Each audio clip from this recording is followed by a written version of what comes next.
Hi guys, it's me, the Mallu Banker. RRB ക്ലർക്കിൻ്റെ പ്രീയുടെ score card ഇന്ന് ഔട്ടായിട്ടുണ്ട്.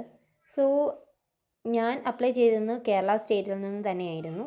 And last year അവിടുത്തെ cut off എന്ന് പറയുന്നത് 69 റേഞ്ച് ആയിരുന്നു. ബട്ട് ഈ ഇയർ ആയപ്പോഴേക്കും കഴിഞ്ഞ വർഷത്തിനേക്കാൾ വേക്കൻസി കുറവായിരുന്നു. സോ അതുകൊണ്ട് തന്നെ കട്ട് ഓഫ് കൂടും എന്നുള്ളൊരു അസംഷൻ ഉണ്ടായിരുന്നു.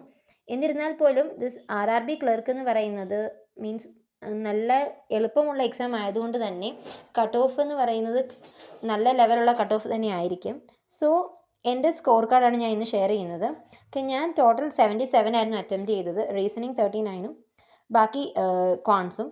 ബട്ട് എനിക്ക് റീസണിങ്ങിൽ ഒരു ക്വസ്റ്റ്യൻ ഞാൻ ഡൗട്ട് ചെയ്തിരുന്ന ക്വസ്റ്റ്യൻ കറക്റ്റ് ആയിരുന്നു. സോ അങ്ങനെ ചെയ്തിരുന്നെങ്കിൽ എനിക്ക് 40 ഔട്ട് ഓഫ് 40 കിട്ടിയേനെ. ബട്ട് ഞാനത് ചെയ്തില്ലായിരുന്നു. അത് നെഗറ്റീവ് ആക്കണ്ട എന്ന് വിചാരിച്ചത് ചെയ്തില്ലായിരുന്നു. അതിലെനിക്ക് അപ്പോൾ എൻ്റെ മാർക്സ് വന്നപ്പോൾ എനിക്ക് 39 ചെയ്തതിൽ 39ഉം കറക്റ്റായി. ദെൻ എൻ്റെ മാർക്ക് പോയത് ക്വാൺസിലാണ്. ക്വാൺസിൽ ഞാൻ 38 ചെയ്തിരുന്നു. ബട്ട് 36.75 മാത്രമാണ് കിട്ടിയത്. സത്യം പറഞ്ഞാൽ ഒരു ലക്ക് ബേസിസിലാണ് ഇത് പോയിരിക്കുന്നത്. കാരണം ഞാൻ 77 അറ്റംപ്റ്റ് ചെയ്തിരുന്നു. എന്നാൽ പോലും എനിക്ക് ക്വാൺസിൽ നെഗറ്റീവ് വന്നതുകൊണ്ട് തന്നെ എൻ്റെ മാർക്സ് എന്ന് പറയുന്നത് 75.75 ആയിരുന്നു. ആൻഡ് ലുക്ക്, കേരളയുടെ കട്ട് ഓഫ് എന്ന് പറയുന്നത് 74.75. ജസ്റ്റ് 1 മാർക്ക് ഡിഫറൻസിനാണ് എനിക്ക് കട്ട് ഓഫ് ക്ലിയർ ചെയ്യാൻ പറ്റിയത്. And thank God.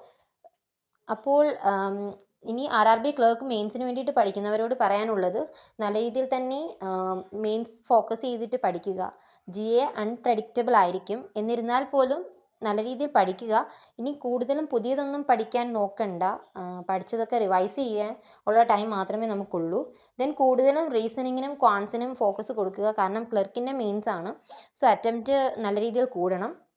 അതുകൊണ്ട് തന്നെ റീസണിങ്ങിനും ക്വാൺസിലും ഒക്കെ നല്ല രീതിയിൽ ഫോക്കസ് ചെയ്ത് ആ ടൈം ലിമിറ്റിനുള്ളിൽ തന്നെ ചെയ്യാൻ ശ്രമിക്കുക. അതുപോലെ തന്നെ നിങ്ങളുടെ കട്ട് ഓഫ് എത്രയായിരുന്നു, നിങ്ങൾ ഏത് സ്റ്റേറ്റിൽ നിന്നാണ് അപ്ലൈ ചെയ്തത്, അതുപോലെ തന്നെ എത്ര മാർക്സ് വന്നു എന്നൊക്കെ പറയുക. കാരണം നോർമലൈസേഷൻ ഒരു വലിയ റോൾ പ്ലേ ചെയ്തിട്ടുണ്ടെന്ന് ഞാൻ കരുതുന്നു.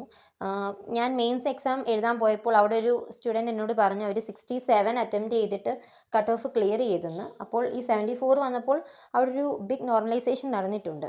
ഓക്കെ, സോ അതൊക്കെ ജസ്റ്റ് ഒന്ന് അറിയാൻ വേണ്ടിയിട്ടാണ്. നിങ്ങളുടെ കമൻറ്റ്സ് താഴെ കൊടുക്കുക. Okay, so thank you for watching. Bye bye.